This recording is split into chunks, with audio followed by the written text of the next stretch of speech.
Sa gitna ng bad news, nariyan ang good news.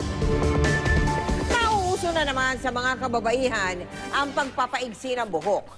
Ang ibang Pinay, hindi lang dahil sa uso kaya nagpapagupit, paraan din ito kasi para makatulong sa mga nakikipaglaban sa sakit na cancer.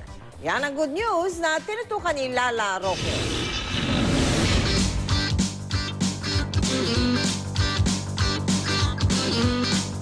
Hindi ito ordinaryong makeover dahil ang kanyang bagong short hairstyle may mas malalim na rason.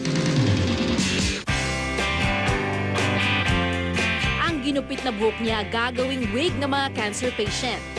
12 inches ang minimum na haba ng buhok na pwedeng i-donate sa Cuts Against Cancer Foundation. This beautiful wig we made from the hair that was donated in Philippines. The longer hair we have, the more beautiful wig we can make. Bukod sa ibang mga bansa, marami-rami na raw ang nag-donate mula sa Pilipinas. Si Liza na mula pagkabata ay long hair. First time daw nagpaikli ng buhok. Hindi mo kailangang isipin kung ano yung look mo after mong pagupit. Kailangan mo isipin yung look ng bata na magsusuot ng buhok mo. Yung saya sa mukha nila. Kasi parang binigyan mo sila ng panibagong confidence sa sarili nila. When we're giving them a wig, it's like giving them second life. You know, they putting their wig and they continue their life. They can perform everyday task like they did before. It's like they never had this disease.